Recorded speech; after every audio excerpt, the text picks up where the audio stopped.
In the quiet hours before dawn, when most of the world still clings to sleep, a single hallway light flickers on inside a modest home in Frankfurt. The old wooden floor creaks softly, not in protest, but in recognition because it has heard these footsteps before, slow, steady, familiar. A young boy moves through the dim corridor, rubbing sleep from his eyes, his fencing bag nearly as tall as he is slung awkwardly over his shoulder. Outside, fog curls like breath from the earth, swallowing street lamps and softening the edges of the world. To anyone else, this would look like an ordinary morning. To him, it is the beginning of a ritual, a quiet pact between ambition and discipline, and a promise made long before he truly understood its weight. Arnd Schmitt was not born a prodigy, he was born curious. The type of child who would take a stick and swing it through the air as though defending an invisible kingdom. The world saw a shy boy, gentle, soft-spoken, thoughtful, but inside him lived a spark that refused to dim. That spark ignited the first time he stepped into a fencing hall, the air sharp with the smell of metal and floor polish, the sound of blades clashing echoing like some ancient call to battle. He watched, mesmerized, as elegant movements carved patterns in the air, sharp, swift, unpredictable. It was like dance and war fused together, like poetry interrupted by lightning. He felt something shift inside him, a whisper rising from his chest, "This is where you belong." The hall was cold, the lights harsh, the routines demanding. Yet he returned day after day, fueled not by talent but by fascination. When he first held a fencing blade, it felt foreign, almost alive, as though daring him to earn its loyalty. His father watched from the sidelines, arms folded, quietly observing the discipline forming in his son's posture. His mother checked his bag, making sure he'd eaten, repeating the same gentle reminder, "Stay patient." True mastery takes time. Those words etched themselves into his bones long before he realized how much he would need them. The early mornings became habit, then necessity, then sanctuary. He trained through winter chill, through aching legs, through frustration so heavy he could taste metal on his tongue. Some days the blade felt weightless, other days it felt like dragging the world behind him. But every mistake carved itself into memory, every correction into muscle. His coach's voice, firm, calculated, never unkind, guided him with a sculptor's precision. "Again," he would say. "Again." And young Arnd learned that repetition was not punishment, it was refinement. In competitions, he faced opponents stronger, faster, older. His heart pounded so loudly he feared the judges could hear it. But there was a strange calm within the chaos, a moment where his mind emptied, his breath steadied, and the world shrank to the thin line between his blade and his opponents. He discovered that fencing was more than physical strength. It was timing, it was patience, it was the art of seeing not what was, but what was about to be. As he grew, so did his skill, but skill alone didn't create champions. Champions are forged in the silent battles no one sees, the nights spent rewatching old bouts frame by frame, the hours analyzing every millimeter of a lunge, the constant balance between ambition and exhaustion. He learned resilience the hard way, through losses that stung like betrayal, through injuries that mocked his momentum, through moments where doubt pressed against him with suffocating force. But each setback planted a seed of stubbornness inside him, a quiet refusal to quit. And then came the turning point, the moment when the boy who once fumbled with oversized gear began to carve his place among the world's elite.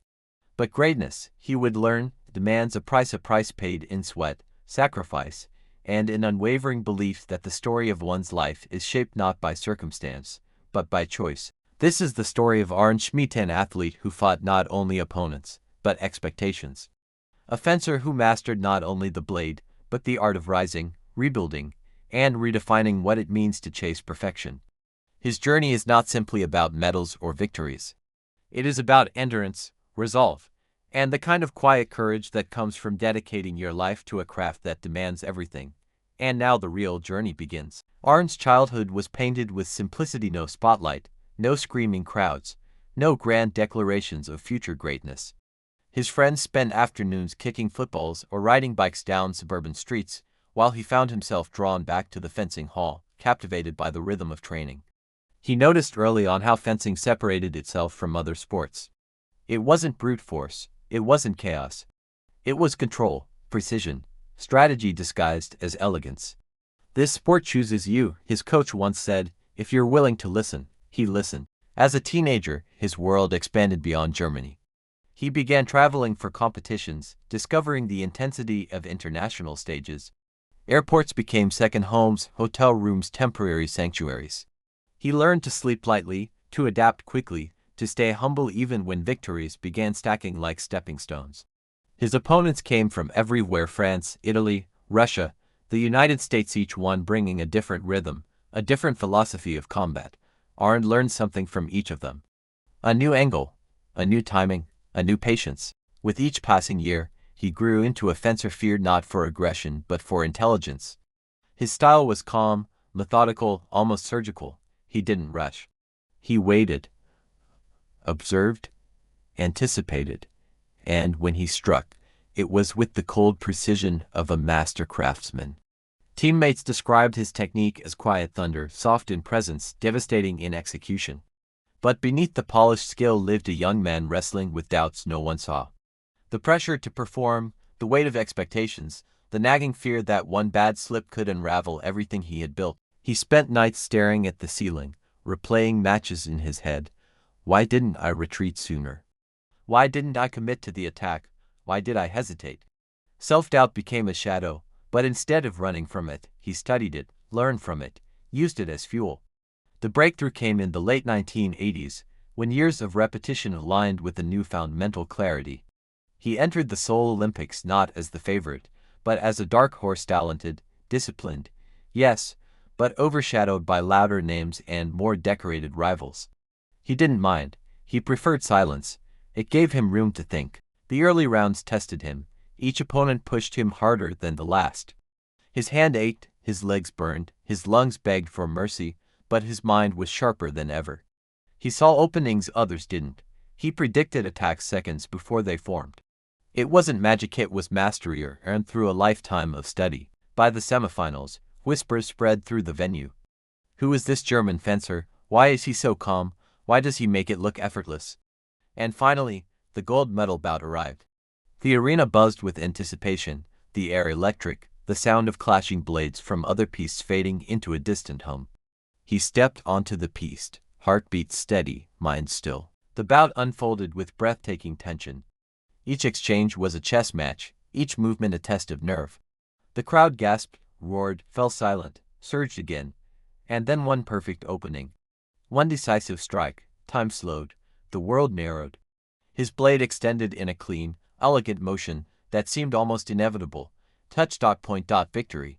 In that instant, Arnd Schmitt transformed from a quiet contender into an Olympic champion.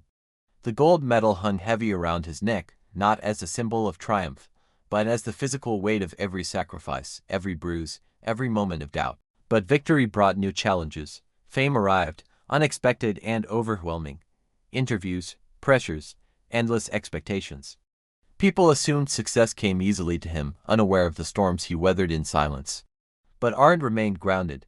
He respected the sport too deeply to allow arrogance to take root. He continued training with renewed purpose. He refined his technique, studying opponents with a scholar's obsession. He learned moderation, discipline, balance. He embraced the role of leader within the German fencing community, guiding younger athletes, sharing lessons forged through hardship. His presence commanded respect not because he demanded it, but because he embodied it. The years that followed brought both triumphs and trials. Injuries tested him, age challenged him. The sport evolved, demanding adaptations and reinventions, but Arnd refused to fade quietly. He entered the Barcelona Olympics with grit sharpened by experience and walked away with another medal, proof that his excellence was no accident, no fleeting moment, but a sustained legacy. Off the piste, he lived quietly, valuing family, integrity, and the constant pursuit of personal growth. He found joy in the small things: morning runs through forest trails, evenings spent analyzing bouts with teammates, moments of solitude where he reconnected with why he began the journey in the first place. In the twilight of his career, he understood something profound: greatness is not defined by medals, but by consistency, humility, and the impact one leaves on others. Arnd Schmitt inspired not through flamboyance, but through steadfast dedication. He became the kind of champion who didn't shout his story, he lived it. And long after his competitive years ended, his legacy continued to shape generations. His discipline echoed in training halls across Germany. His bouts became steady material for young fencers hungry to understand the art of patience and timing. His example reminded athletes everywhere that quiet strength can roar louder than any crowd. Arnd Schmitt's journey is a testament to the power of perseverance, the kind that grows in silence, matures in adversity, and shines brightest when tested. His story is not about being the loudest competitor, but the most resilient. Not about chasing glory, but about earning it through relentless devotion. His life reminds us that every champion begins as a beginner. That mastery is built on repetition. That doubt does not weaken a warrior, it sharpens him. And that true excellence is not a single victorious moment, but a lifetime of choosing to rise, to push, to continue. Arnd Schmitt rose, quietly, steadily, unforgettably, and his story stands as a beacon for anyone who has ever dared to dream, fought to grow, or walked into a quiet hall before dawn believing I can become more. If this journey moved you, inspired you, or reminded you of the power of persistence, then don't let it end here. Join our community of dreamers and doers. Like the video, share it with someone who needs a spark today, and subscribe to Behind the Medal for more powerful stories of athletes who rose against all odds. Your support keeps these untold stories alive, and together, we'll keep shining light on the champions behind every medal.